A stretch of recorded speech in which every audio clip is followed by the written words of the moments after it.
Volume.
Hello, hello, hello. Welcome, guys, to our business seminar this afternoon. We're super excited that you've tuned in yet again for a more relaxed type of setting. Hello, hello, hello. Welcome, guys, but still, to our business seminar this afternoon. But still, we are in time that we're learning. And so, yes, I'm going to get real quick to business. And before I introduce our speakers, I just want to welcome everybody for making this time. And I know we've got people all over the world that have been having a lot of texts. People are, really super excited for this session. So we thank God for what he's been doing. It's been amazing. Last night, this morning, oh my goodness, we can't say thank you to the Lord enough. And this afternoon, we are coming again to be empowered. So are you ready to level up? Yes. Let's take that walk step further from our spiritual side into everyday life. So this afternoon, we have 4 speakers that are very close to my heart, that I'm privileged to call my friends and my family, from my husband, Hatness Samashonga, my twin sister, Fungisai, my dear friends, Sarah and Pastor D. Bryce. They are my friends, but they're now like family to me. They are my sisters. But the Lord put us together, and for such a time as this, and each and every one of them has something that they can deposit in you and to empower you. They are ministers of the word of God, but they're empowered in the marketplace. So I thought not to get anybody else, but to have these people that are equipped all round to equip us, to give us the blueprint to take our lives to the next level. Now, before I introduce the first speaker, who's going to be Pastor D. Bryce, I'm going to just play a short video. We apologize, the first video didn't have volume, so we hope, fingers crossed, this one has volume. It's from one of our sponsors, Veracity Global Medicine. Just take a look and watch this.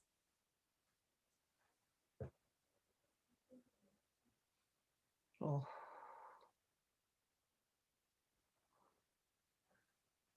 Hi, this is Jesmond from Veracity Global Medicine, a leading medical tourism company. Veracity Global Medicine specializes in helping people from around the world access high-quality private medical care in the United Kingdom and India for all types of diagnostic tests, treatments, and medical procedures through our world-class partner hospitals and medical centres. All our clients are sure to receive a consultation with a leading medical consultant or surgeon to plan their care before signing a care agreement with the hospital or medical centre. If you or your loved ones are in need of high quality medical tests, treatments, or medical procedures that are either not available, not accessible, or not prioritised in your home country, Veracity Global Medicine is your first and last stop. We understand that the thought and experience of travelling to a different country for medical care can be daunting. To support you on this, we provide accessory services which include airport pickups, accommodation in a fine apartment for you and all your loved ones accompanying you, and a chaperone service provided by a local medical chaperone to accompany you to your medical appointments. To start the pre-assessment process, simply visit our user-friendly website www.veracityglobalmedicine.com and select and complete the contract form for your desired country. A friendly agent will be in touch with you to guide you through the process, leading to your consultation with a leading medical practitioner. So, if you're in need of high quality private medical care in the UK and India, and if you are not from these countries, do not delay. Get in touch with us. Visit our website www.veracityglobalmedicine.com or call our global office on +44 1482 236 484 during office hours to complete a pre-assessment. Thank you so much, Veracity Global Medicine, for sponsoring our seminar here today. And guys, www.veracityglobalmedicine.org. That's where you can find those services, or just inbox us and we can direct you. I'm going to introduce to you a woman who's so dear to my heart, a sister, a friend, Pastor Dee Bryce. She's a women's mentor. She's an author. She has been a co-pastor at Olive Branch Community Church for over 9 years now, and as a founding director for social enterprise Olive Branch Bradford Limited. She has a leading role and has had that leading role with the operational aspects of the ministry of the OB Community Church, and the facilitator for Olive Branch Academy online, and that's really another good resource that they have. Dee is also the founder and director of Flourish Mentoring. This is exciting, guys. Flourish Mentoring. She'll tell us more about it, but we can also signpost. We'll ask her to put some handles in our comment section, and then you can also get connected to be empowered so you can pivot and thrive.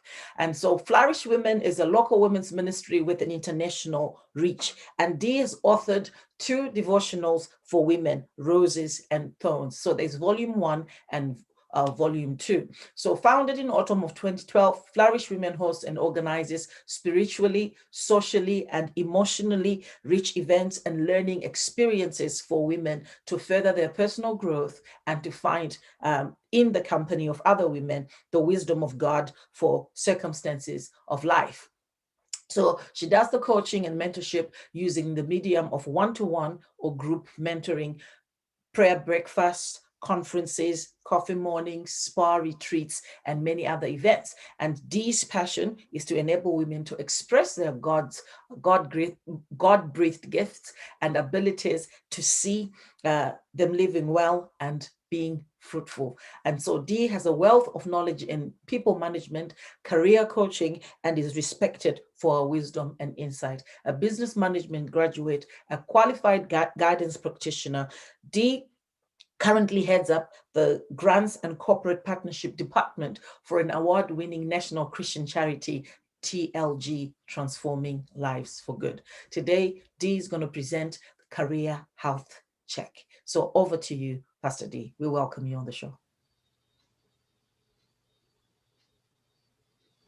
Thank you, Pastor Fungi. Can you hear me? Yes, we can hear you now. Okay. And can you see me as well? I'm not quite sure if you can see. Great. Okay.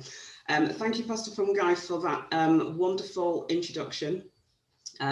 So warm, and I just thank you, and also Overflow Women's Ministry, for the invitation and for this amazing conference. It's truly been transformational. Literally, from the get-go, the presence of God has just been just pure electric. So even though we're not together as we normally do every year, it's still great to connect in this way and know that the Holy Spirit is not bound by buildings. You know, wherever the people of God are, the Spirit of God dwells. So I'm just praying that also in the next couple of hours that someone will receive wisdom and an answer of peace from heaven concerning their situation.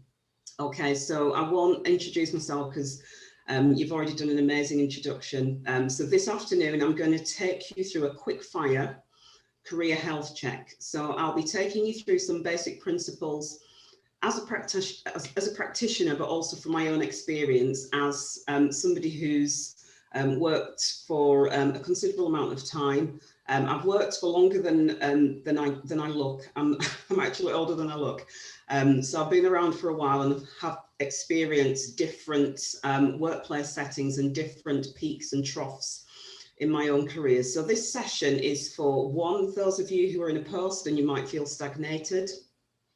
Two, for those who feel it's time for a change. Three, for those of you who are in threat of redundancy or you've lost your job. And four, those of you who may just want to consider how income flows in different ways into your household. So the first thing that we'd like to assess or look into is your current position.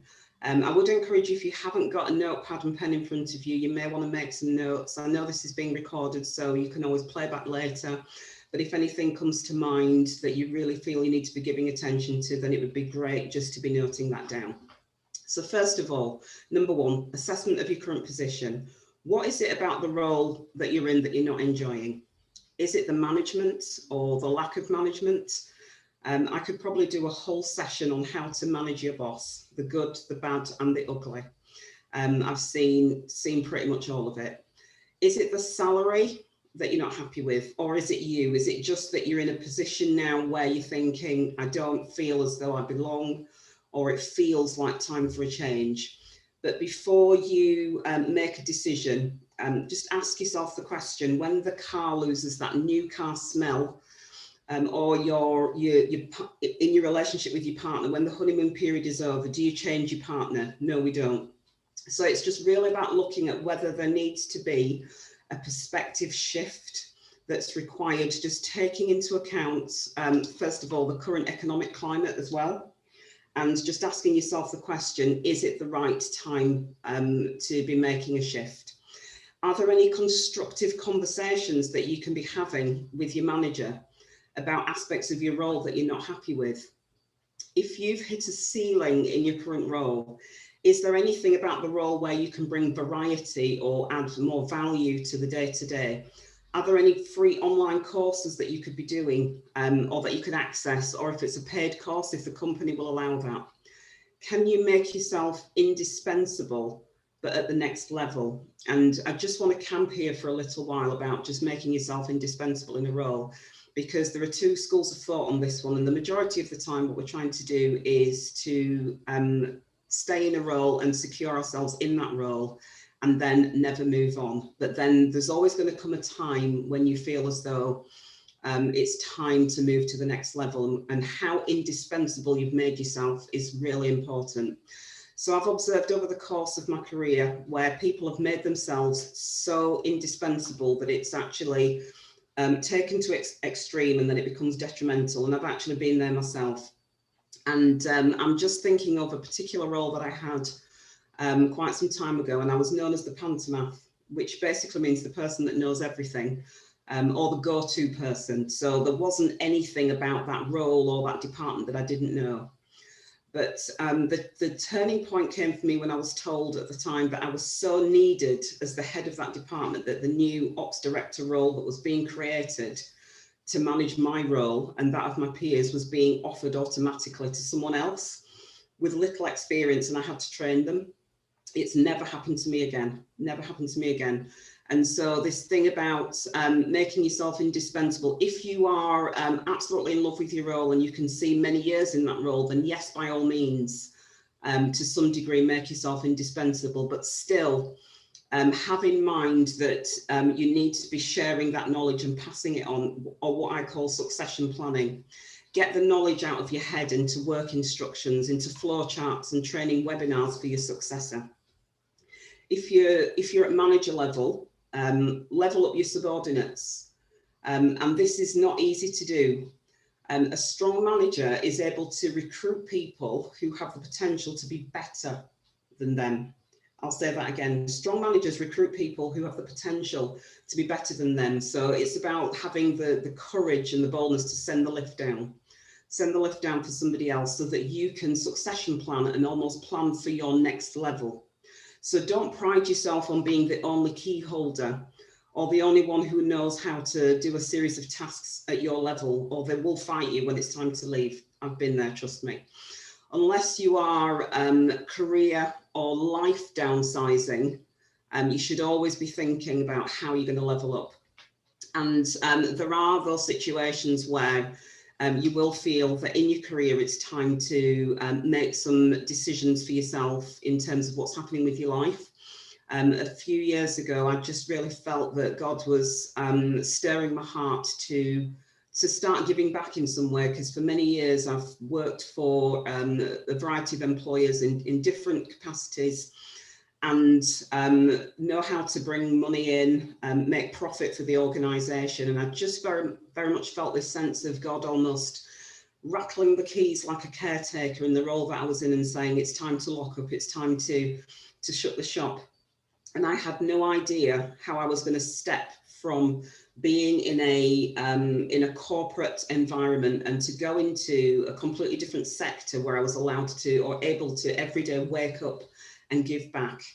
And so the transitioning that I've made from corporate into a smaller organisation and then into a completely different sector. So I've literally moved from always working in commercial corporate settings into the charity sector, into a charity that I absolutely love. And I've followed this charity probably for the last 15 years and never thought the opportunity would come where my preparation in the commercial world met this opportunity. And it's literally like, it is literally a match made in heaven. And every day for me is great. I'm able to wake up and know that I can start the day in prayer, start the day with my colleagues in prayer, knowing that everything that we're doing, everything that we're planning, everything that we're strategizing about, we're giving it to God, because the whole organisation are born again Christians. And yes, that does come with its own set of daily challenges, but also it's a joy to be able to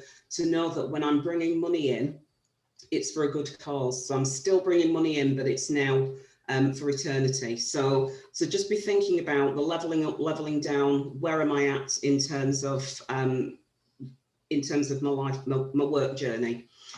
If you're solving issues a level up, what it will do is provide evidence and scope for promotion within the organisation or progression onto higher roles in another organisation. So be thinking about what solutions can I be bringing into the workplace that are not necessarily for the level that I'm on, but for the next level. Okay, number 2, assessment of timing for career change. Why am I leaving or why am I staying? Create an honest pro-con list. Is this really the right time to bounce? So be really honest with your pros and cons list about the reasons why you're leaving and the reasons why you're staying. Is there a contingency plan? Should a probation period in a new role not go as planned? Or if the job turns out to be completely different from how it was sold? So you need to have a plan for that. How does any change in career align with other money goals that you might have? Moving house, securing a mortgage, car loans, school fees, or other regular commitments.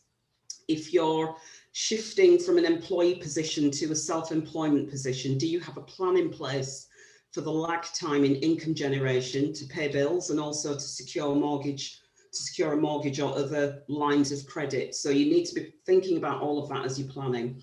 And I cast my mind back to 2001. I was self-employed at the time. I'd only been self-employed 12 months, but I decided to take paid employment so that we could move house, because at the time, mortgage lenders wanted 3 years of accounts and I didn't have that.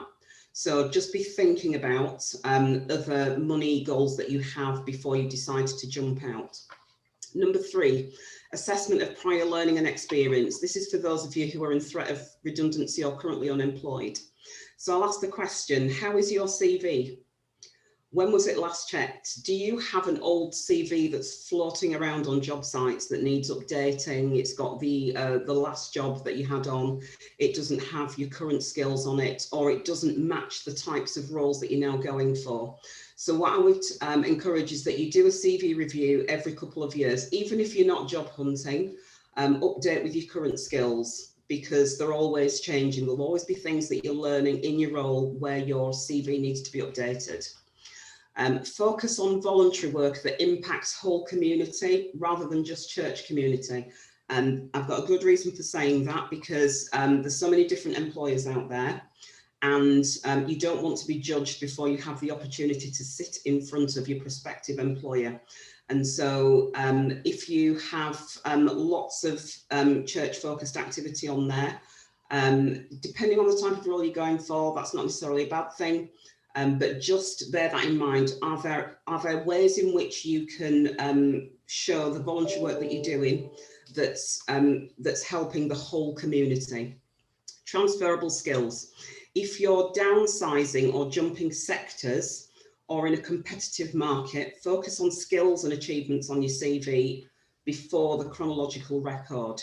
So I have two CVs. One has all my operational management and business development experience on it. The other one has literally all of my leadership and management stuff stripped out, and it has other things that shine through on that CV. So just be thinking about that in terms of, you know, where are you at in terms of the types of roles you're applying for. Think about websites that you could sign up to if you haven't already. Indeed, Read, Total Jobs, and even LinkedIn is a great place to basically advertise that you are looking for work.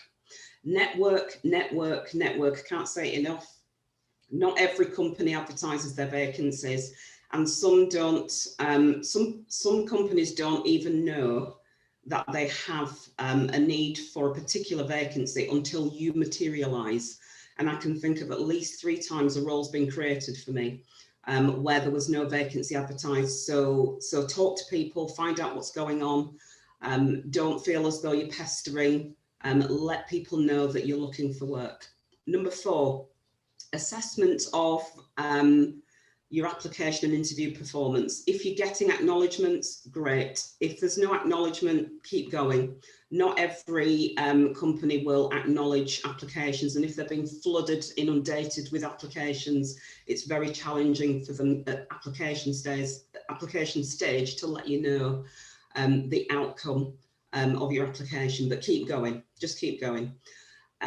Get somebody to review your CV and your application before you send it. Have it checked by a trusted and honest person who will give you honest feedback. If you're getting interviews, it means you're coming across well on paper. If you're not getting the job, then probably you need to do some interview assessment and just check how are you coming over at interview. Coming to terms with rejection, I need to say this, where possible, try and keep your confidence high. I know it's tough, but a prospective employer can spot low confidence and low mood.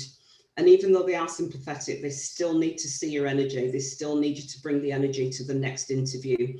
And my advice to clients over the years has been this: your interview performance does not define who you are. You are the same person of worth after the interview as you were before the interview. Okay. Number 5, assessment of your natural talents and personality. And I think it was Prophetess Pam that was making reference to this morning. What do you find yourself doing, and what are you passionate about? What issue can you solve? What do you find yourself talking about regularly? Could it be that you are the answer to the challenges that you're identifying? What's your personality type, and how does it affect your work, or the type of work that you do or that you might do? There are 2 great psychometric tools out there.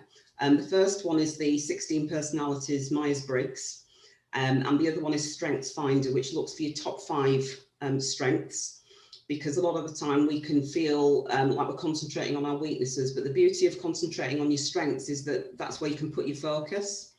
And there's other tools that are used as part of recruitment assessments, similar to the SHL OPQ, or your occupational personality testing.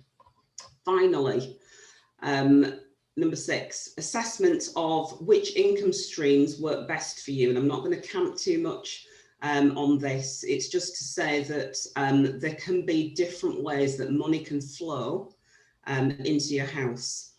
So ask yourself the question, can income come from a variety of sources? One of the books that I've read over the years that really impacted me was Rich Dad, Poor Dad. Robert Kiyosaki, and he talked about four quadrants. So you're either working for money or money's working for you. So in the quadrants where you're working for money, that would sit under employee or self-employed. So you've got to get up, go to work to get the money. If you want money to work for you, then you need to be thinking about how can I be a business owner or an investor. So just think about how you want income to flow to you. Okay, that pretty much concludes this taster session. I could talk all day on this, and if you need more information, I have some useful links that I can forward on to you. Please ask the Overflow team for my email address, and I know they'll be more than happy to give it to you. Please visit me at my website, www.flourishmentoring.org. So I'd love to chat with you if you feel you need some help with just getting yourself on track with your career, any advice that you might need, any questions that you might have on the back of this session. Thank you for listening. Over to you, Pastor Fungi.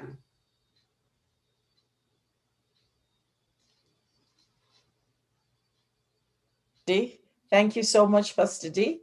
That was awesome. That was awesome. We got 6 key nuggets right there. I'm not going to recap on what she said, but that is really foundational. And I know a lot of people say, well, I'm not doing very well in my career, and I don't really want to go into business. But even so, we got real nuggets, how we can level up, how we can, have that succession plan, how we can think about that. Either be a business owner or investor. So options are right there. So there is no excuse to remain stagnant or remain rock bottom. Reevaluating and assessing those CVs, something that we got to do. And so real good nuggets that we got from Pastor D. Bryce. Thank you so much, Pastor D. And Flourish Mentorship, www.flourishmentorship.org. Please do visit and sign up should you need some support and guidance, where she can show you the ropes, where you can level up in your career or your business growth. Thank you so much, Pastor D. And I'm going to move now to our next speaker, Fungisai Motsi, and she is my twin sister. And I thank God that one of my very best friends growing up, I never really had to make any other friends because there was always the two of us. And so, we used to make friends, of course, but we used to just play and get, so we really understand each other. And we've always done things together. And I really, really treasure her in my life.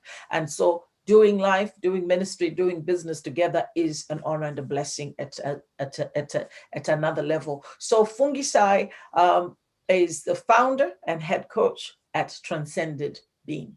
So she's also the head of cancer nursing for NHS in the UK. She's a certified international professional coach with over 17 years experience of leadership. So part of her experience covers service transformation, quality and improvement, leadership and development, operational management, that's both in the corporate as well as in the health sector. She's a specialist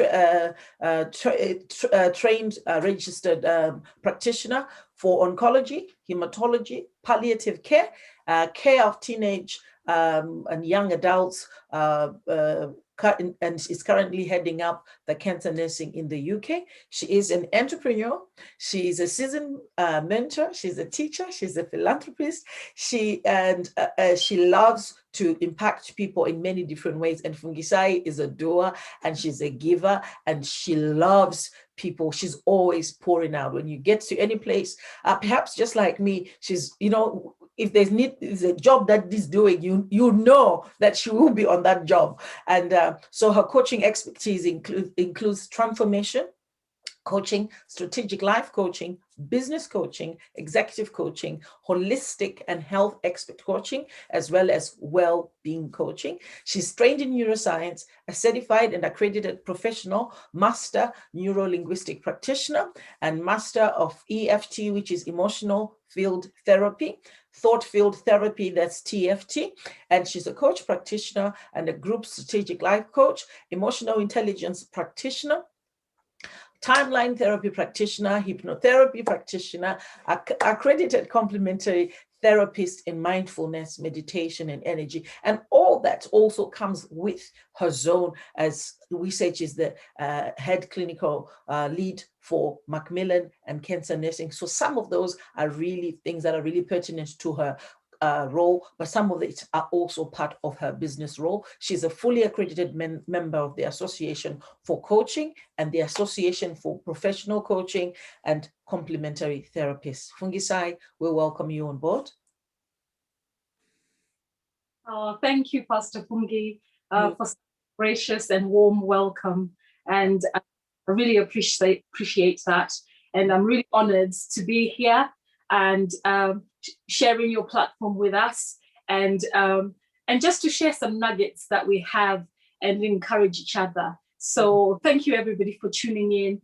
And Pastor D, that was wonderful what you were talking about. Those were some amazing nuggets, and we'll try and build up on some of those things. So today I'm talking to you about sustainability, and like Pastor Fungi alluded to, these are some of the things that are very close to my heart and things that I'm very passionate about.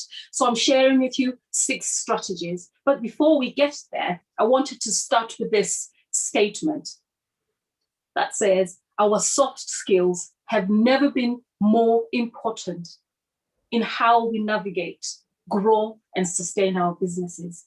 Mm-hmm. And if anything that we've gone through in the last year that has been so volatile, uncertain, and complex, what has been very sure is the return to self. And that's what I want to kind of talk about and demonstrate how we can use our sense of being in making a change for greater good. So in slide 1, thank you, Enoch.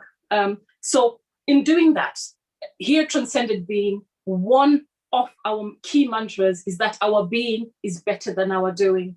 And what we're talking about here is through our thinking, our emotions, and the stories that we have that help us thrive in such complex world. And it makes reference to our being, not negating our doing and our knowing. It's even more powerful when we combine the 3. So it becomes about our consciousness, our activism, and how we can adapt and innovate to maintain sustainability. And talking about sustainability, that in essence, what that is about global citizenship. It is about social enterprise. It is about greater good, and it is about corporate responsibility. In essence, it's about how we meet our business needs in the now without impeding the abilities of future generations to meet their own. So already we are looking at our business with a long lens, looking for 2 generations, 3 generations to come. And the bedrock of the framework that we're using today, we will have to integrate what we call the 4 E's, and that's ecology. And this is speaking to the balance between our businesses, people, and our environment. Equity is to do with balancing our growth and development that we bring into whatever environment that we're operating in. Education, as we're returning to self, there is way more need now to develop ourselves from the inside outwards. And like what Pastor D already alluded to, and Pastor Palm, it's about sharing that expertise with others. And so you begin to create opportunities, you begin to impart that into the world around you. But it's also thinking about the economy, your personal economy, your local economy, the national economy, and at a larger scale, the global economy. How are you going to contribute for a thriving economy wherever you are?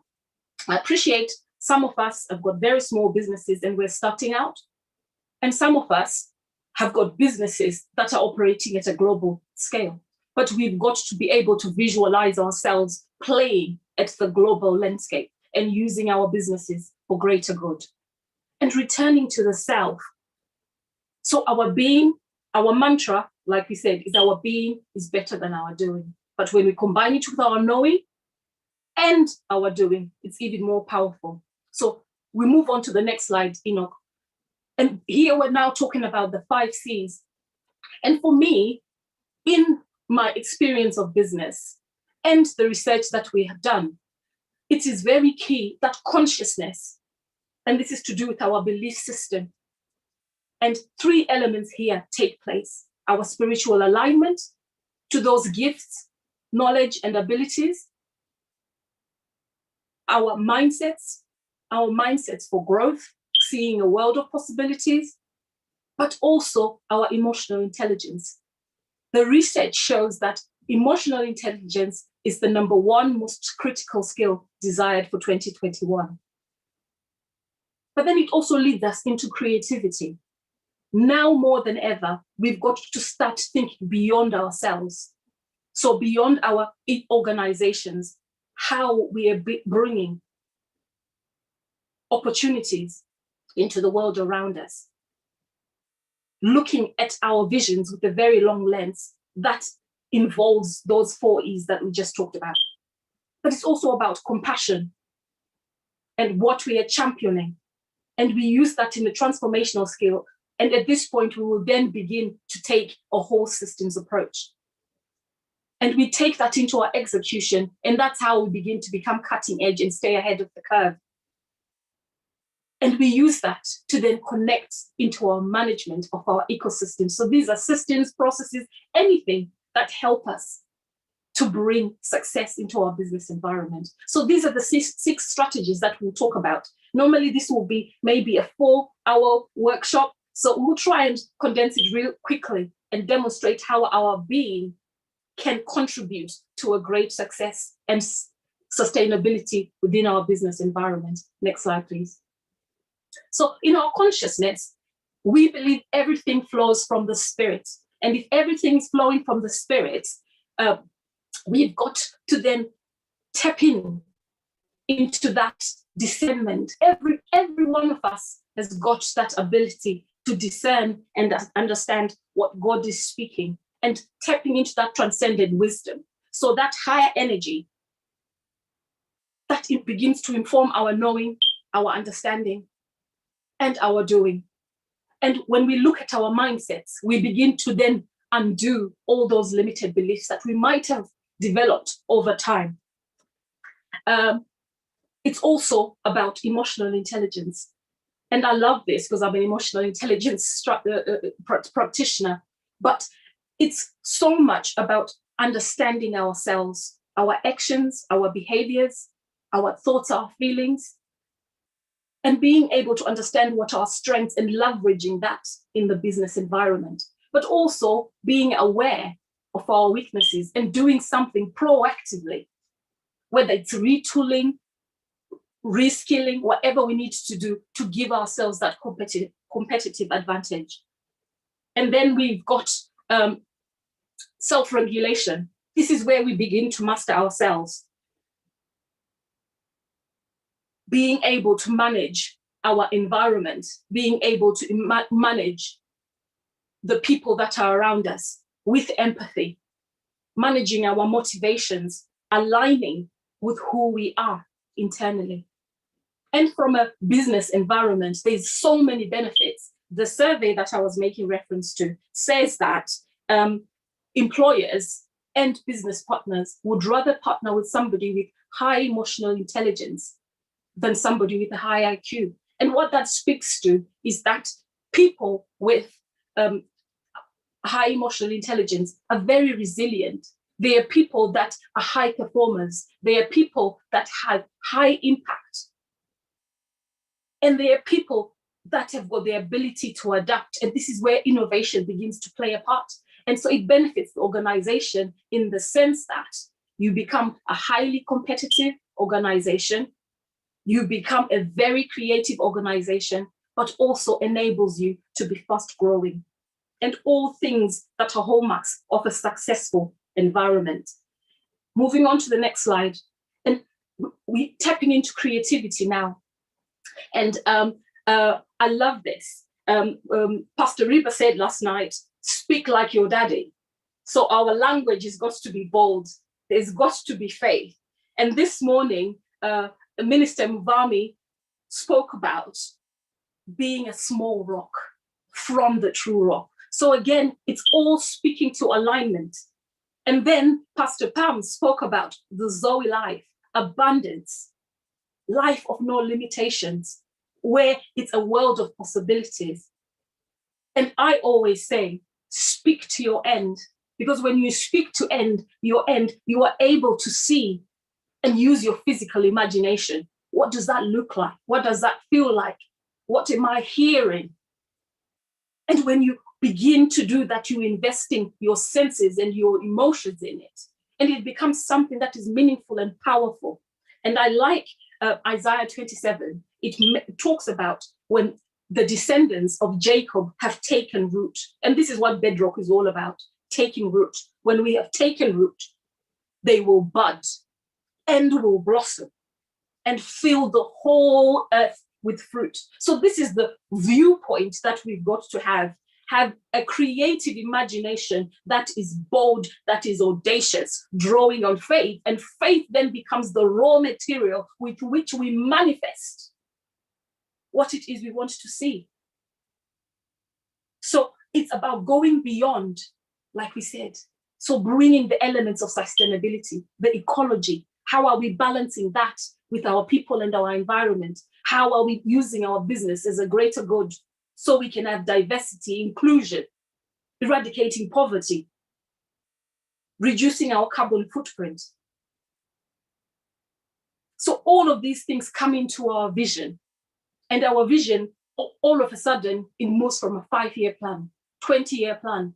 We are looking to a 100-year plan. Because remember, sustainability is about meeting our needs now, but also enabling future generations to meet their own needs. So we're looking at our vision with a very long lens. So already that is bringing us to think way ahead. Moving on to the next slide. And so when we have our vision, we've got to now think of a strategy. How do we get there? And this becomes our play-by-play. But even before we get into organizational vitality, we've got to look at who we are, like it's already been alluded to by Pastor D and Pastor Pam, who we are, our why, what is our purpose, who are we serving, and how are we serving them? When we understand that, drawing from that transcendent wisdom that we've just spoken about, from the vision, we are then bringing that into the fore, thinking, how are we helping our clients to flourish? How are we enabling our communities to thrive? How are we bringing opportunities and transformation to the world around us? And when we think like that, we begin to have businesses that have impact, businesses that are sustainable. I've put an image of B Corp there because it represents this. They're using their business as a force for good. So their ethics on climate change, they are standing on reducing carbon footprint, about fair trade, about reducing poverty. So these are the things that we've got to be shouting from the mountaintop about our businesses, what our mission is. So a purpose-driven business will bring transformation and will help with sustainability. But things like compassion, more than ever now, we've got to lead with compassion. It's no longer about a cutthroat transactional environment. We've got to lead with compassion, lead with kindness, reciprocity, win-win situation. So that is about global citizenship and corporate responsibility. And I like to use McKinsey's 7S model. You can look at it later. But when we're doing organizational vitality, you've got to take a whole systems approach. And in this, it allows you to now marry our soft skills with our hard things. And this is our strategy, our organizational structures, and bringing in intuitive systems as enablement for how we move forward. Next slide, please. So that takes us nicely. Now that we've got our purpose-driven agenda and we know how we're impacting.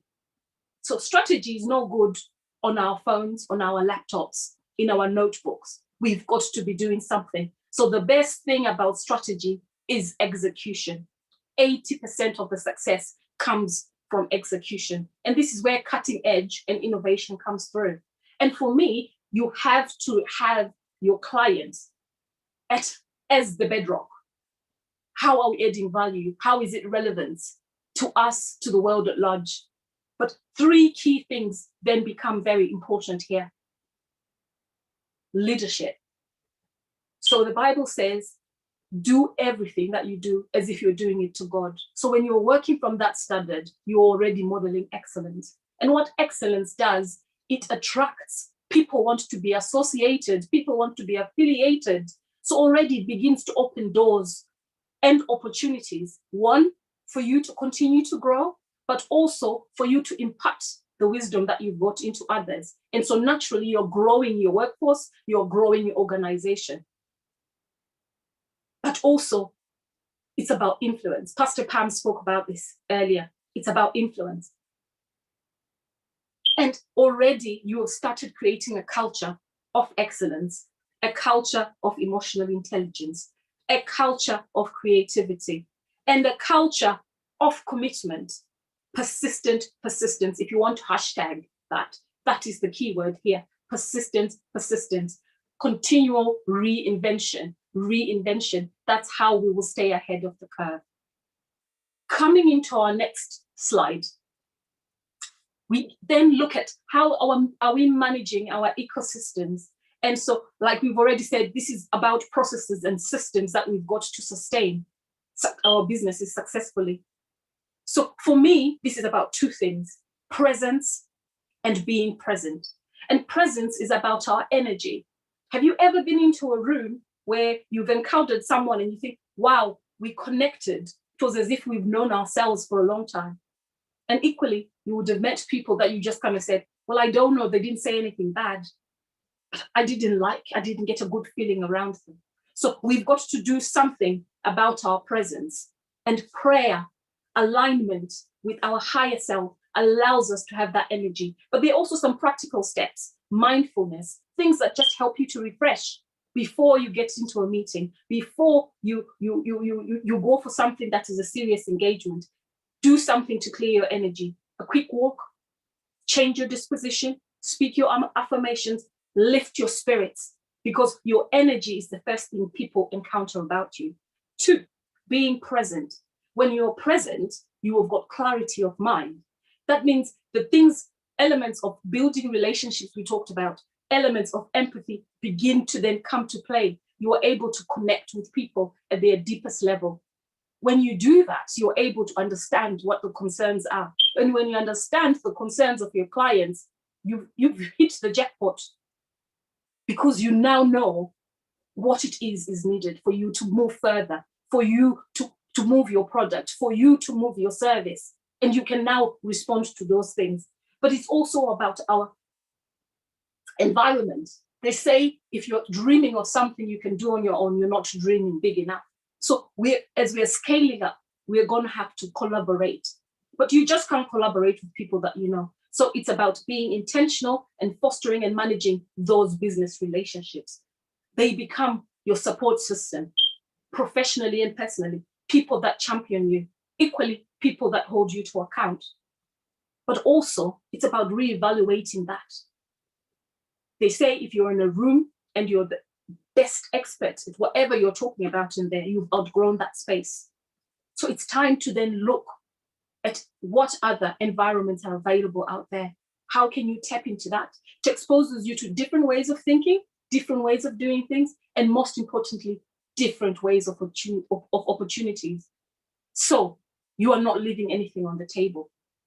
If we move to the next slide, and this is where we are bringing our client and collaborating with them. So we've got the opportunity to collaborate with our clients or the people that we are serving for a core production point of view. So engage them early on as we're developing our service or our product.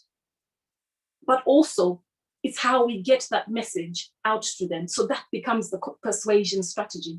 I like to use this framework. This is the Aristotle's audience framework. For me, it's very easy because it's about the message, who we are, what we do, how our product serves them, and what it will do. And then the ethos, this is about our moral and our ethical standing. So what we are believing in, but it's also the expertise that we've got. And that helps to bring credibility to who we are and what we do. And then the pathos is again about tugging at the heartstrings of our clients. So the mental visualization, the language that we're using. Remember, we're speaking like our daddy, like Pastor River said. So the language that we're using.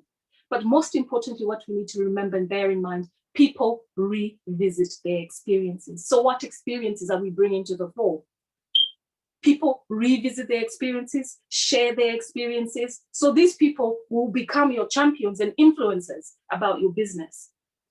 So these are the things that we can use our 5 C's, our being, into promoting sustainability and growth within our businesses. Next slide, please. So in summing up, our consciousness with our emotional intelligence has never been more important. Our creativity, the compassion, and the things that we are championing, our innovation in cutting edge, and how we connect that essence of our ecosystem has never been more important in how we navigate, grow, and sustain our businesses. And I'll leave you with our mantra that says, our being is better than our doing. Even more so when we combine it with our knowing and our doing, it's more powerful. Thank you. That's all I have.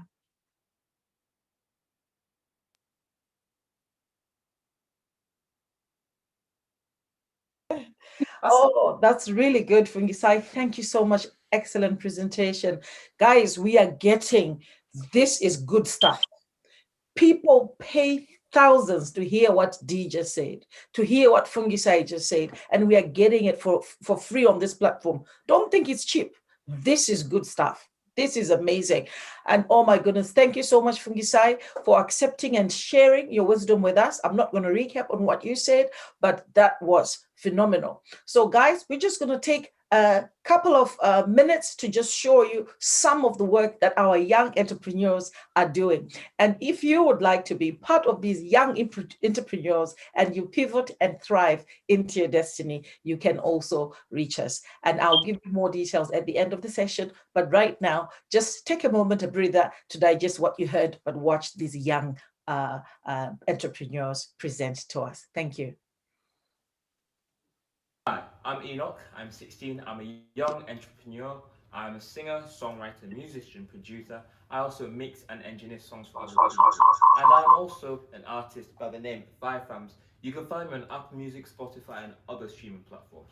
I'm an actor, a model, a designer, and I'm actually head designer and owner of Five Fams Clothing, a startup clothing brand that specializes in high quality products at affordable prices.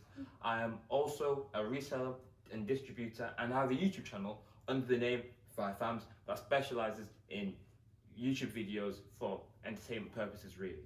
So all products here on the table, I sell them in terms of being a reseller. So what that really entails is shops come to me and ask me to sell their products either at retail price or at wholesale price. So for example, we've got PS5, so that's consoles, Balenciagas, Alexander McQueen's, so high quality shoes. I've got a full shoe collection. I wasn't able to fit it all in here, but I do other shoes. And then we've got MacBooks, iPads, iPhones, and AirPods, and other luxury products such as wallets, purses, and bags. So, question, why Five Fams? Is your answer. Because our values are excellence, passion, innovation, authenticity, sustainability, and integrity. We are committed to sourcing high quality, authentic products, and we care for the environment, hence why we are focused on ecological sustainability. Like at Five Fams Clothing, we make sure all our workers behind the product are being paid a fair price. We are here to be the difference, to inspire, impact, and influence. So you may be wondering, how do I get in contact? Well, here's your answer. To stay ahead of the curve and order your service or product at Five Fams, we are available at WhatsApp on 07479 001 556. On Facebook, we are Five Fams. Snapchat, Lolmaster Five Fams, that is LOLMASTER 5AMS, and on Instagram we are Enoch5AMS. Me and my team will be happy to reply to your messages as soon as possible. Well, thank you guys for listening. Thank you for your time. I look forward to working with you. Thank you so much, Five Arms. That's Enoch Samushonga. And oh my goodness, it's my son. And I'm so excited that he is becoming his own man and fine young man. So guys, let's support our children and empower them. And this is why my heartbeat for Emerge, Pivot and Thrive program, to mentor young souls, to get them to change their narrative. So that was Enoch presenting what he is doing. So if you've got young children and you want them nurtured and coached, I am here for you. And you can get me on www.fungaisamushonga.com. Okay, on to the next presenters that are sublime. So just watch this and be inspired. All right, okay. Is it not ready? Okay.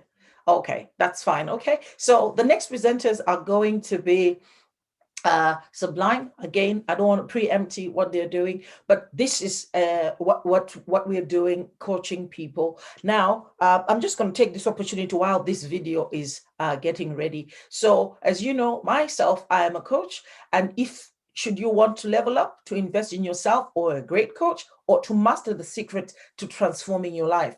And if you are really serious about creating the health, the wealth, the abundance, and the life that you want, and to transform your life from the inside out, like what we've been taught is from the spiritual vision to the outside. And I have the ultimate coaching programs starting in April 2021. We have the Supercharge coaching program. It's a 9-month program that's for anybody wanting to transform their life, or those people that want to start a business, grow their business, scale their business to 7 figures and beyond. I can master that with you. Emerge program, that's again for young entrepreneurs, teenagers, 18 to 30-year-olds. So that's what you saw. That's part of what Enoch and the next presenters are going to be about. So that's based on our motto, which is become, thrive, and overflow. So that is what we know. It's about us being something and then thriving and putting things into action and then walking into abundance. That is the overflow. So on these programs, you'll start learning how to actually reprogram your core level, from the subconscious mind going beyond, and not just setting goals. Now, this is one thing I always say. Yes, we set goals, but it's not just about setting goals. We are going beyond setting goals. We are setting identity. That is how we become. So we are setting that identity. We become that identity. Then we work on the goals. We work our plan. And, so we plan our work and work our plan. So that's what we are doing. And to actually work with your brain and create the habits that you must have, and to create the results and outcomes that you want. So you can, get started living the life that you've always dreamed of. Better health, more money, better relationships, and overall better life, and all of it can be yours when you learn to transform your thinking. So you can click on the link that's going to go in the comment section, or just write down www.fungaisamushonga.com. If you get registered for any of these coaching programs and more, we've got another excellent and exciting one, which is called Pivot and Thrive, which is very, very pertinent for these times that we are living in.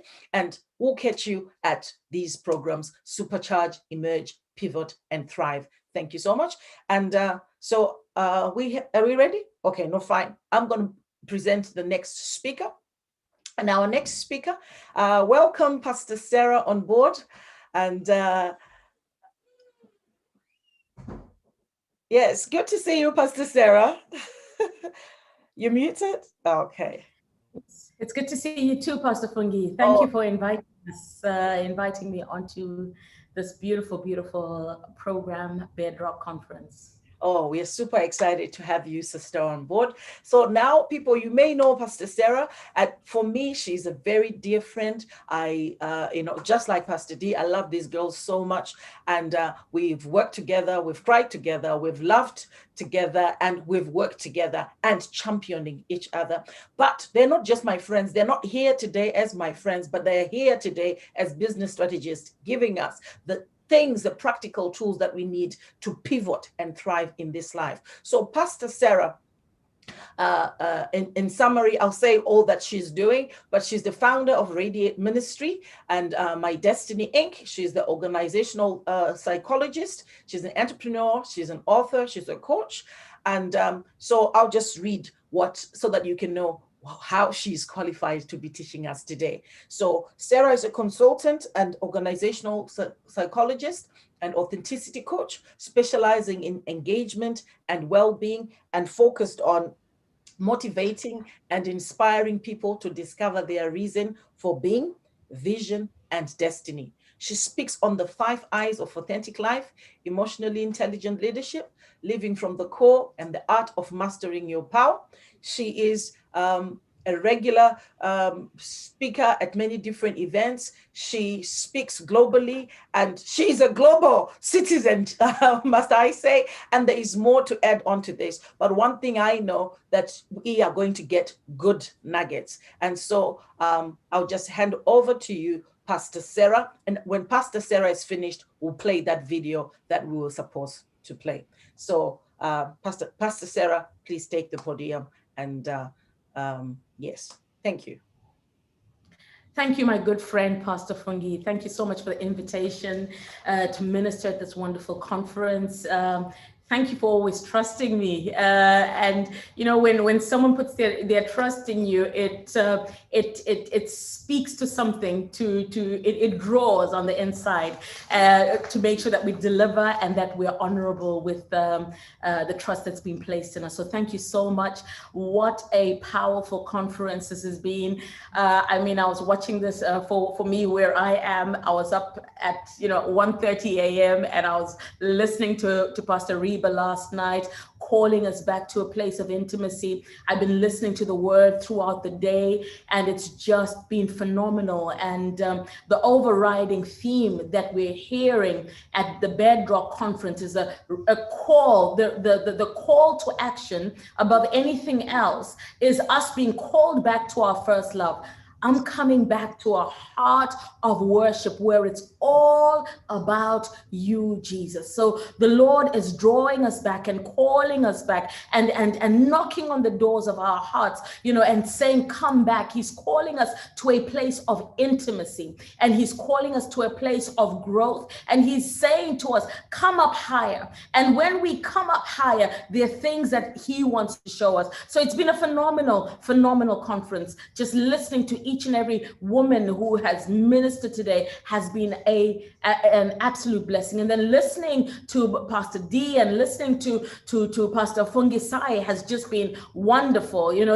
So thank you so much. As we go into this business part of the entire program today,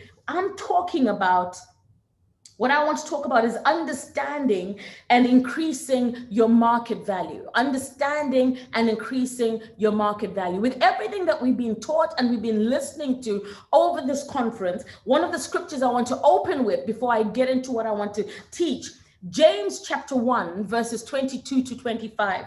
The Bible tells us to do not merely listen to the word and so deceive yourselves. Do what it says. Anyone who listens to the word but does not do what it says is like someone who looks at his face in a mirror and after looking at himself goes away and immediately forgets what he looks like.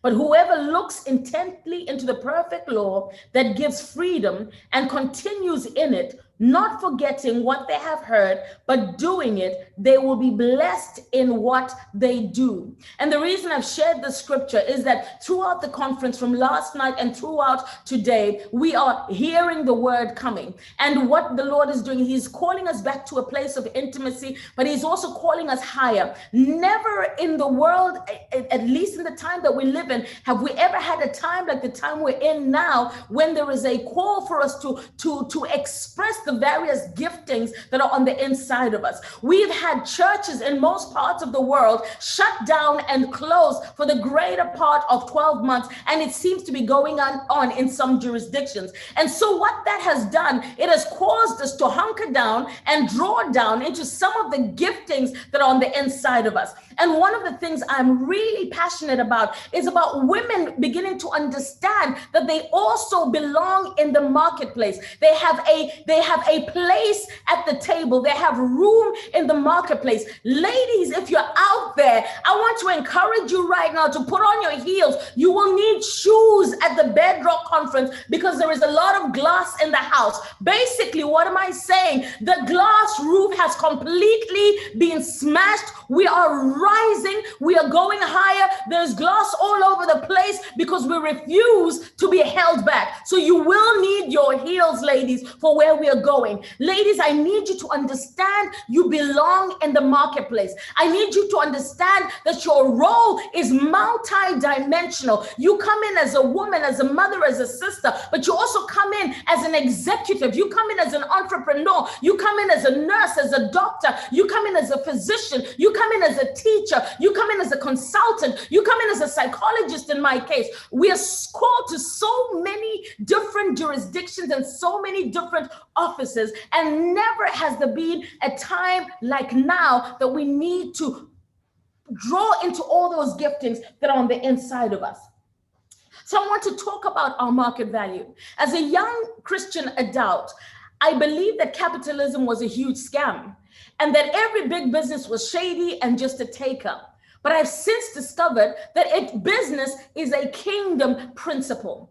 I've discovered that business and enterprise originated in the garden with Adam being given a job. The first thing he did after he blinked is that he was given a job to tend the garden, to name the animals, to make sure everything was managed in a manner that brought glory to God, in a manner that was honorable, in a manner that was diligent, in a manner that was excellent. So the first thing that he got was a job. So we understand that enterprise originated in the garden with Adam being given a job. So if you believe that business is an evil word and capitalism is evil and making money is evil, like I always say when I teach or when I preach, go and live under a bridge if you think money is not important. But guess what? The owner of the bridge will come and charge you a rent for living under their bridge and say, you can only stay under my bridge unless you pay me a rent. So money is so important. So we see that enterprise and business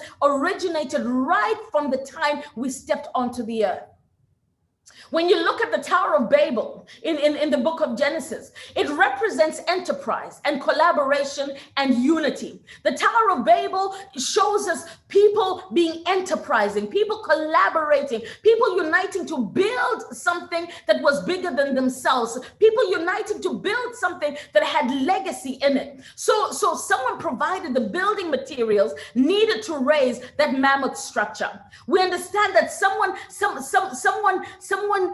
sent in the bricks, sent in the mortar, sent in everything that was needed to raise that building right into the very sky. That is all business. That is all being in the marketplace. When you look at the building of the temple, it required businessmen and businesswomen and tradesmen to supply the materials needed to build it and to furnish it. Someone manufactured and supplied everything that was needed to build the temple. Someone manufactured and supplied and provided the milk and the perfume that Esther and the other contestants bathed in for many months when she was waiting to go in that contest that ended her up as queen. So we see enterprise is the part of every part of life. So you've got to begin to shift your mindset. And you've also got to begin to understand that you do have a role and you do have room in the marketplace. So what is market value? Market value represents what someone is willing to pay for something. Market value represents what someone is willing to pay for your skill and for your delivery. That is what I'm talking about when I'm talking about market value, and I'm talking about I'm talking about us increasing our market value and understanding what our market value is. So the market value represents what someone is willing to pay you for your skill and for your delivery. I want to ask you right now, where you are seated, if you're an employee somewhere, what is it that people are prepared to pay for you for your next promotion or to give you that job that you need? What makes you think you deserve to work in that organization? What makes you think room should be made for you in that boardroom? What makes you think that room should be made for you on that program where they're fast tracking people? What makes you think that you deserve a place there? It is your market value. Your market value or your open market valuation in the marketplace is what people are prepared, the value you bring to the table, the expertise you bring to the table, the excellence you bring to the table, that which makes people think this organization will be at a loss if they do not have you in that organization, if they do not have you in their ranks, if they do not have you delivering the service that you deliver. So it is important to understand what your market value is. And market value is the biggest challenge that Christians have in not understanding that marketplace rewards value. In the marketplace, it is not an emotional place. When you're in the business arena, it is not an emotional place. So you don't get promoted or recognized because you're pretty or because you speak well and so eloquently. It is about the value that you're able to bring. So how much value are you bringing to the hour? How much value are you bringing to the day? How much value are you bringing to the table? How much value are you bringing to the organization? And ultimately, how much value are you contributing to the bottom line of an organization? So you've got to understand that the marketplace is not sentimental in any way, shape, or form. It is about what it is that you're able to provide. So you can waffle, but you know what? When you sit down and you do the work and you bring in the results, that is what you get paid for. So the marketplace is not sentimental. And there are measures of value. You know, so we understand that we have value intrinsically as women, as daughters, as wives, as sisters, as pastors and prophetesses and bishops. But what about your market value? What is your market value? That's the language of the marketplace. When you go into the marketplace and you want to say, you know what, I'm the Right Honorable Apostle Sarah Garande, they'll say, thank you so much. But what is the value that you provide? What are you able to bring to the bottom line? What are you able to produce that is able to make this business a deal, for us to strike a deal and to sign this contract, because you will deliver on what it is that you have promised to deliver. So the marketplace is not sentimental, and it has measures. It has measures that it uses to gauge whether or not you're good enough to be in the game, whether or not you're good enough to be in that office or in that role or in that organization. So I need to ask you, as you're seated there today, can you translate your titles and your perceived importance into the marketplace? Can you translate your education into the marketplace? Can you translate the skills that you've had since you entered the labor market from some people as early as 16 years? Can that translate into market value that people will be championing to have you? People will be headhunting you, jostling to have you in their organization. So you have to improve your market value. It is so important that for us to be working on our market value. So what do we need to do? There's certain things you need to do. You need to increase your skill. Right now, like never before, when we've been in the midst of this global upheaval, we've understood that we've had to begin to upskill and to reskill and to pivot and to leverage different qualifications and places and organizations and connections that we have made over the years in our working life. If you don't leverage those connections, you will remain in the same place that you are. So it is important that you begin to increase your skill. People will only pay for someone who is able to deliver. And you're able to deliver when you work on increasing your skill. This is not the time to be sitting back and thinking, woe is me. we are at a time right now when there is an affordance and availability to education on so many different platforms and so many different levels. You can go into university. Everything has gone online now. So you can do courses in a day. You can do courses in a month. You can do courses in a quarter. You can do courses in a year. This is a time like never before, where in some cases it feels like the bar has been lowered. The entry level, where the entry level was hard to get into certain vocations or into certain sectors because of what's been happening, where everyone is firefighting. You've got to understand that the bar and the entry level for some things has become lower. This is the time, instead of thinking that we're in the midst of a pandemic and seeing yourself on the back foot, you've got to begin to pray for wisdom and begin to pray for strategy and say, Lord, how do I get into the sector? How do I get a foot in? How do I begin to increase and level up my skill? You increase your market value by becoming an expert and a specialist. This is the time to begin to work towards becoming a thought leader in your field.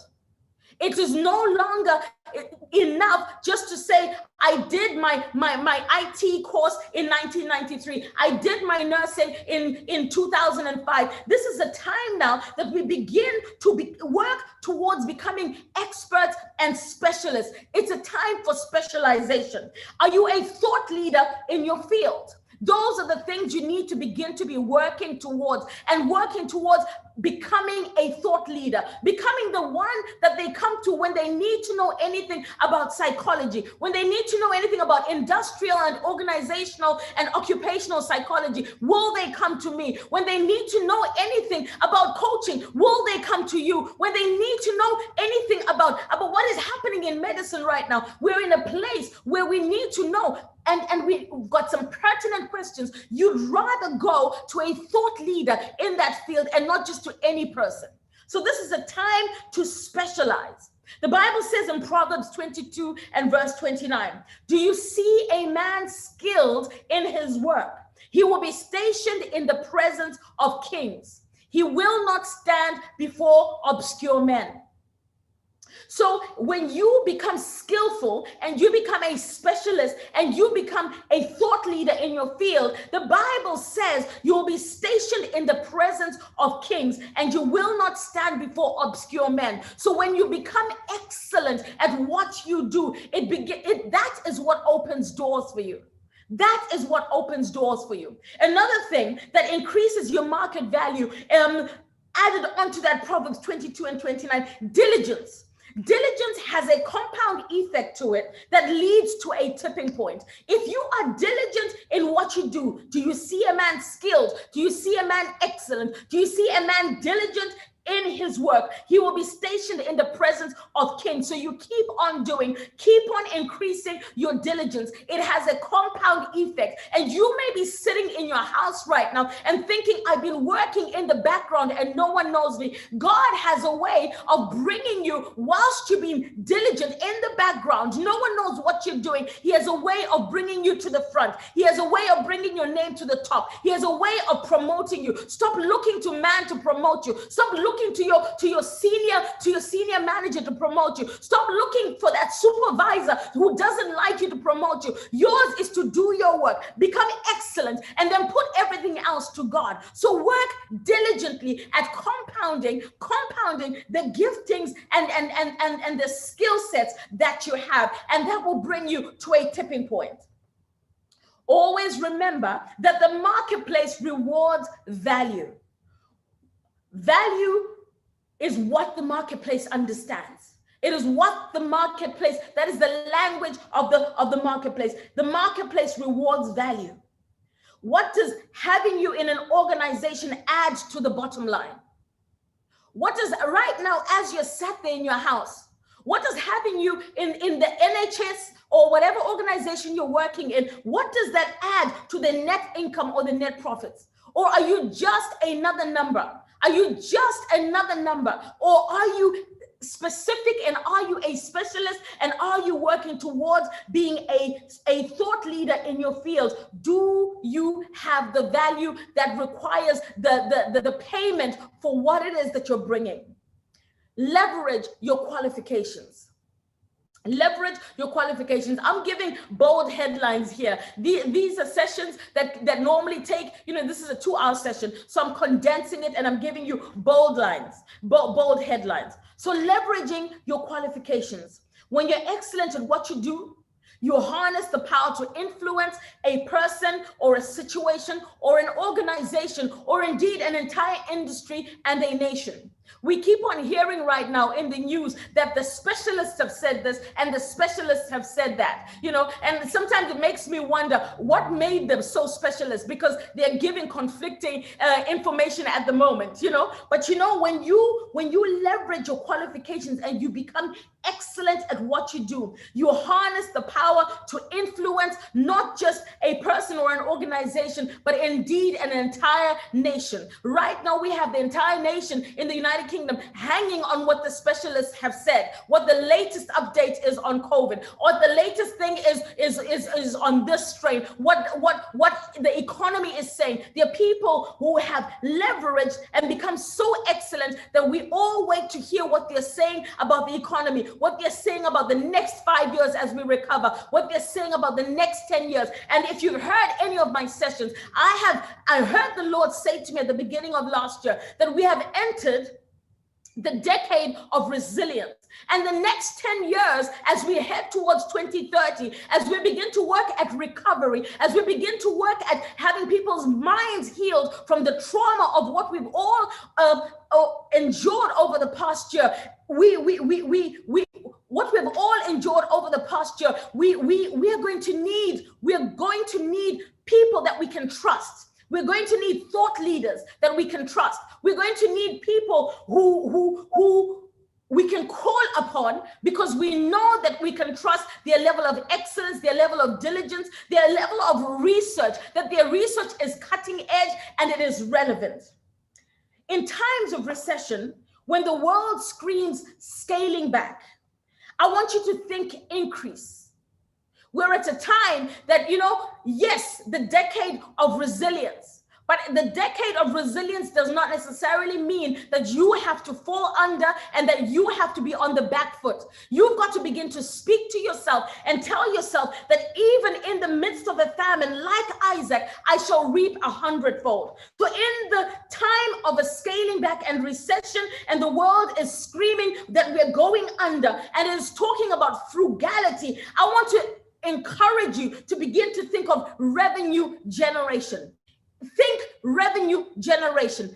Think leveraging your giftings. Think becoming an entrepreneur. Think multiple streams of income. That is what you need to be thinking in the time that we're in right now. Begin to work at increasing your market value. Begin to work at becoming excellent. Begin to work at becoming diligent. Begin to work at becoming a thought leader. Begin to work at becoming the one that they look to when they need solutions and when they need answers. I need to encourage you women to understand there is a room for us and there is a role for us in the marketplace. You're not just an extra, but you know what? You are a specific and meaningful addition to your organization. So begin to think growth. Begin to think about how you can begin to harness some of your other giftings. Begin to think about how you can begin to think of multiple streams of income. Begin to think of digging deeper and not just using the surface giftings that you've been using, because we've been in cruise control. But this is a time to go deeper and to begin to work at that market value that you have. As I finish right now, I want to leave you with some power quotes from some of my powerhouse women that I have the privilege of working alongside. Rachel Madzi, she is the CFO of Beulah in Southern Africa, and she said, beware of giving of not giving your absolute best. Always work at Always work at increasing your market value at every step that you have. Always use every opportunity as a learning opportunity and as a growth opportunity. Always use every opportunity as a stepping stone. Whatever organization you're in, make sure you add value. That value is what also causes you to have the contact that you need as you go higher. And someone else here, my other friend Lulu, she spoke about contact. She spoke about being excellent and leaving a good name. There is nothing as powerful as a good name. When you have a good name will open doors for you. A good name will give you the references that you need to get that contract and to get into the door for the business that you need. A good name is what will make your name come to the top. So work towards excellence, work towards diligence, work towards becoming a thought leader, work towards specialization, work towards enhancing your skills. Do you see a diligent man? He will stand before kings. Thank you very much, Pastor Fungi. Wow. This is really good stuff. Oh my goodness. Guys, if you're not taking this serious, we are getting some good stuff. I'm telling you, my mentor would charge 25 grand for something like this. The things that Dee has poured in, that Sarah has poured in, Fungisai has poured in, and what Pastor Harkness is about to pour in, don't take it for granted. This is golden nuggets. You know, when you see one, know when to seize it. Pastor Sarah, thank you so much for speaking your heart and impacting women, and men tuned in today in increasing our value. Oh, you know what? This is so good. This is so good. And this is exactly what I'd been dreaming of, to say, you know what, when we gather to sit under the instruction of the word, we want people to go empowered in every direction so that we don't have a dichotomy, how to do life and how to do business, but we can it's a steady stream of just progressing, and thriving in every dimension. So next, I'm going to, let me just check on are we ready? Okay, I'm just gonna let our tech team play the video of one of our proteges and watch these young talents, please. Thank you. Hi, I'm Alicia. I'm 10 years old. I'm a young entrepreneur, avid reader, designer, and musician. I play the guitar and the piano. Hi, I'm Rufaro. I'm a teenpreneur, host and tutor of Study Hacks with Rufaro on YouTube. I'm a sixth form student who's an awarded scholar and a guitarist. I'm also an aspiring medical doctor. Together, we are Sublime, the ultimate home of sublime, decadent, handmade baked treats for all your sweet, savory, novelty, exquisite delights and delicacies. We offer novelty cakes, occasion cakes, all cakes, cupcakes, cookies, and sweets. Desserts, cheesecake, cinnamon swirl apple pie, banana pudding, cinnamon buns, pancakes, crepes, waffles, scones, buns, donuts, pies, wraps, burritos and tacos, sandwiches and subs, sausage rolls, canapes, Scotch eggs, samosas, spring rolls, and more. Call us for all your delectable Sublime needs, be it for fun, family, corporate, social, group, or individual treats.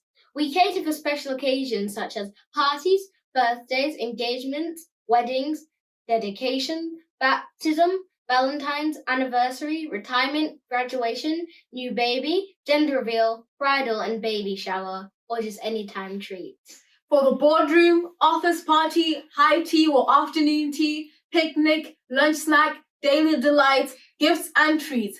Do it with Sublime. Available in platters and individual packs. For orders and inquiries, contact us via WhatsApp on 073 07 680 583, on Instagram, Facebook, Snapchat, or TikTok at Sublime Delights. Looking forward to serving you. #Sublime. Well done, Sublime. Thank you so much, guys. And this is it, ladies and gentlemen. This is what we are doing and why we are here today. It's to increase our market value, to, have that good career health check, to have those steps for sustainability, and also changing our narrative so we can pivot and thrive. Now I'm going to introduce to you a gentleman so dear to me. my heart, my love, my friend. We do life together. We do ministry together. Best friend, my soulmate, whatever. I call him Honey, and his name is Hartness Amashonga. And so today I'm receiving him on all sorts of levels because he's also our senior pastor at Millennium Harvest Church here in the UK. He's also the founder and director of Bible Support, where he's supporting bivocational ministers, that's pastors that are within the ministry, but empowering them to enter the marketplace. He's also the CEO of Veracity Consultancy, and he's a business strategist, an entrepreneur, a scholar, a renowned scholar, might I add. He's an author, he's an executive consultant. And so in all of that, he's a practical theologian, he's a healthcare practitioner, a great father, an awesome husband, and recently has been commissioned to write a book. And actually, one of the books came out and another one on the way. And he's doing a lot of exploits. He's not just a minister, he's not just an entrepreneur, but he is, he's a pioneer of our day and age. And so it is my pleasure to have this young gentleman who I'm privileged to call my husband, my friend. And this man has been in places. He's also been to the House of Commons and to speak, at the House of Commons, it engages with the local government and a whole lot more. Above all, he's a man after God's own heart. So humble, so calm, but with depth and wealth of wisdom. And so help me to welcome Pastor Hartness on board. And he's going to be speaking today about delineating our business strategy. Pastor Hartness, we welcome you on board. Welcome, honey. Thank you very much, Pastor Fungi. I'll call you Pastor Fungi today because obviously of the context. And thank you for such a great conference, the Overflow Conference. I always enjoy the conferences, and particularly given that it's a conference that seeks to address the person at every level. So that's why at this point in time, we are obviously in a business seminar after having our spirit being fed from Friday throughout to today earlier on. So I'm really excited to be part of this conference and to share some insights with you on business strategy. But first of all, I want to just share with you my approach to strategy. I mean, there's so many approaches of how people approach business or some elements of it.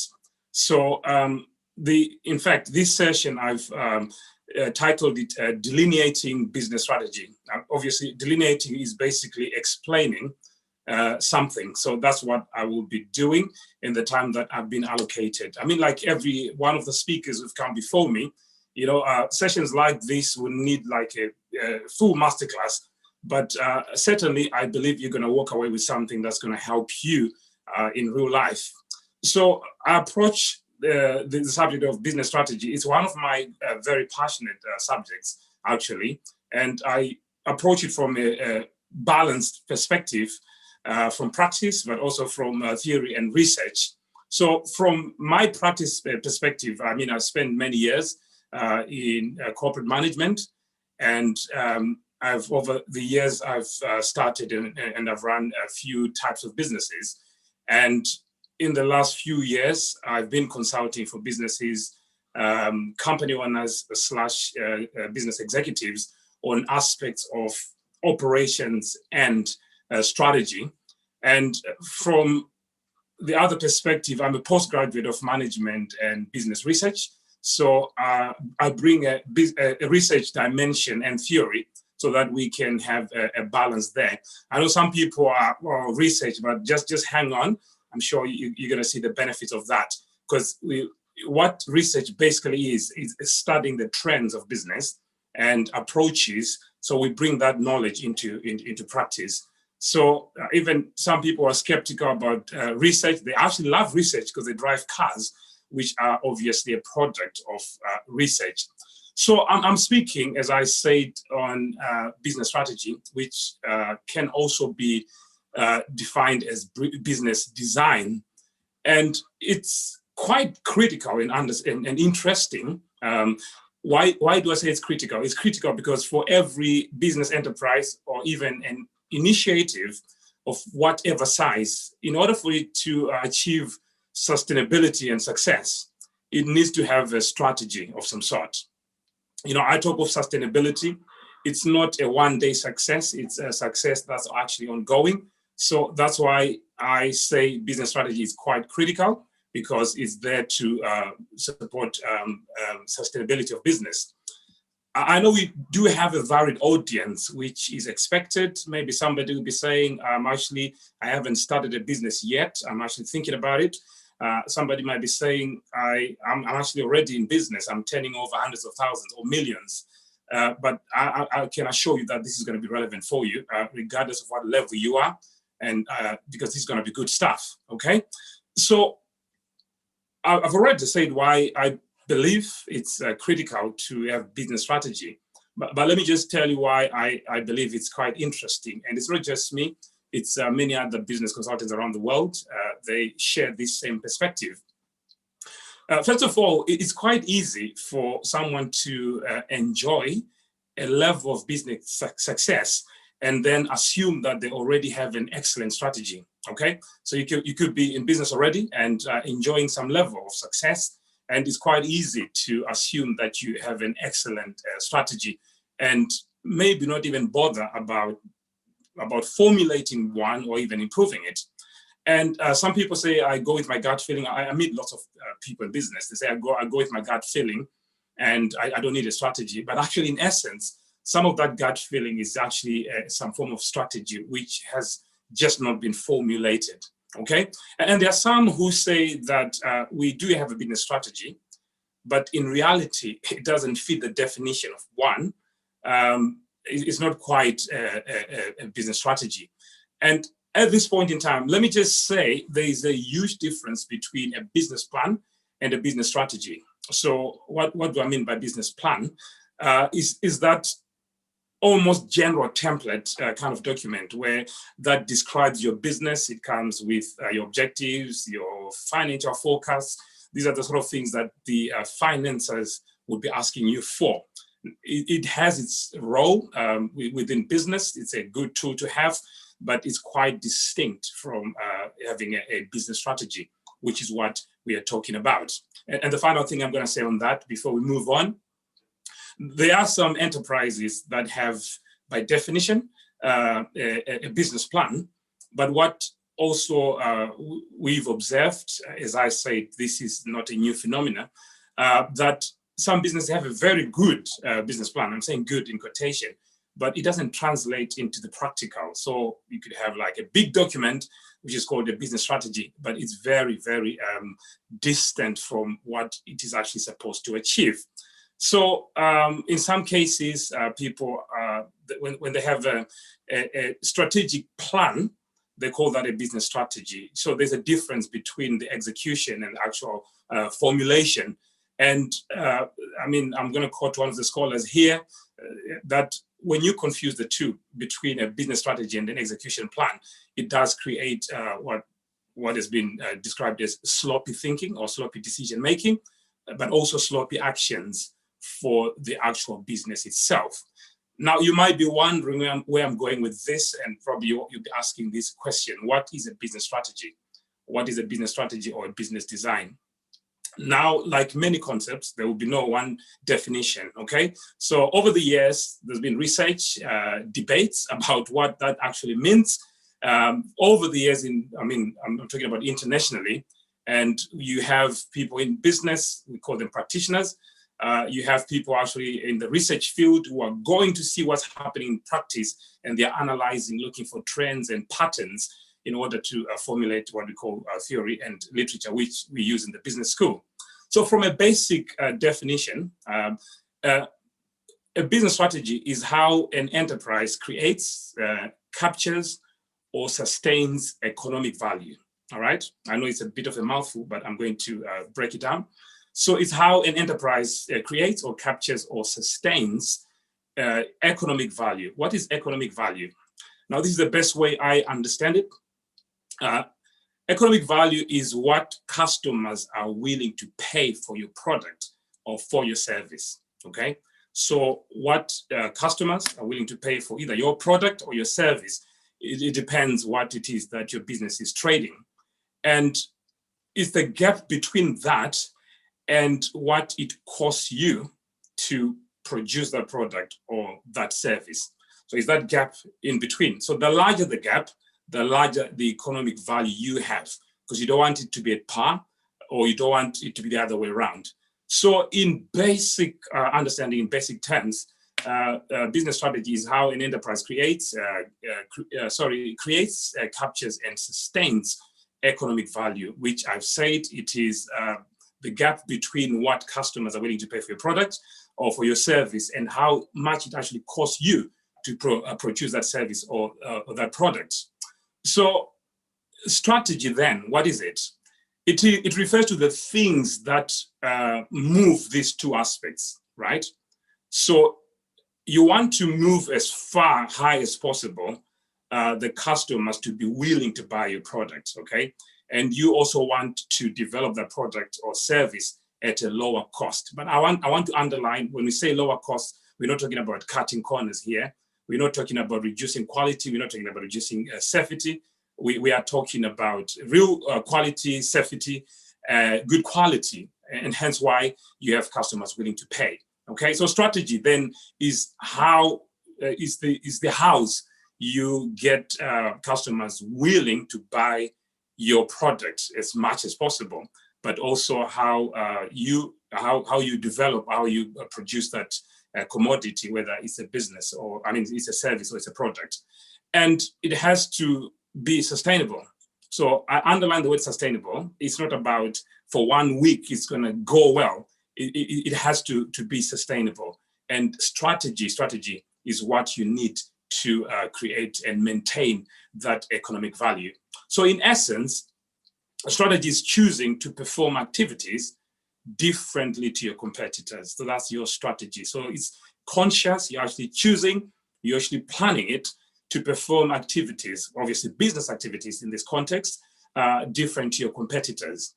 And for that, I want to take you to 3 key principles of formulating an effective business strategy. I'm going to simplify it, okay? As I say, there's obviously a lot of things we can talk about, but I want to share with you the 3 key principles of formulating an effective business strategy. So a business strategy has to influence action. That's one of the things I underlined before. However, in order for strategy to influence action, it must be clear, it must be understood. Not just from my own experience as a business consultant. You find this in literature, you find it with other consultants who are publishing their experiences, that you go to companies, they have a business strategy that does not translate into practice. So we are saying, or rather I'm saying, a strategy has to influence the actions. It has to be implementable. So that's why we're going to simplify it today. Right, so what are those 3 principles? The first one is you need to identify the key drivers of value creation. You need to identify the drivers of value creation. So in this 3 principled approach, you are asking yourself questions as a business, as company owners, as company executives, you're asking yourselves these questions. So identify key drivers for value creation. And this is the question you're actually asking yourselves. What are the key things that will significantly increase customers' willingness to buy our product or our service? What are those key drivers? It doesn't have to be a whole book. You identify the key ones. I say, just like other scholars and consultants, maybe 3 to 5. Identify the 5 key things that will significantly increase the customer's willingness. And I've said already, this could apply to a small initiative. It might be launching a book, okay? So I'm not necessarily targeting a specific group of people here. These principles apply. You can generalize them in any business context or any enterprise. So what are the key things that will significantly increase the customer's willingness to buy your product? But at the same time, what are the key things that will help you to produce that service or product at a low cost, but obviously maintaining the quality, maintaining the safety. So that's question number one. Question number two, you need to identify obstacles. Now, somebody might be there and thinking there's a myriad of obstacles when you come to business. That's actually true. But what I'm talking about here is what are the critical few obstacles, and again, maybe 3 to 5, that if we overcome them, then we ensure that we create economic value. So you have to ask yourselves, you have to identify what are the key obstacles, maybe 3 to 5, that are critical obstacles that if we overcame them, then we ensure that we create economic value, which we've already defined. Now, just to help you out there, some of these obstacles could be external, so not necessarily within your business. We're talking things like regulations and in some cases contractual requirements. So just think widely. It's not necessarily to do with internal factors. It could be things that are outside. So what are those key obstacles? What are those things that if we overcame them, then we're actually able to create the economic value? And some of them are actually internal, okay? And it might be lack of competence in certain aspects of business. So you get to a point where you say, we have scaled our business as much as we can, but actually we are lacking some kind of competencies, even as a business, or maybe within the workforce itself. So you are identifying the obstacles, what those obstacles are, and you need to know what they are and how you will then make a plan to overcome them. And the last point, which is point number 3, is you need to determine your must-win battles. You need to determine your must-win battles. What do we refer by that? You know, there are some must-win battles. What are the key battles you need to win as a company in specified time frames? So you could say, as I said before, the principle here is to simplify things. You're not going to have a whole list of hundreds, then you're going to get confused. So again, 3 to 5 key battles that we have to win this, we have to win this, maybe in the next 12 weeks, in the next 2 years, in the next 5 years. So this is where your long-term planning comes into play. So in summary, when we are referring to business strategy, this is exactly what you're talking about.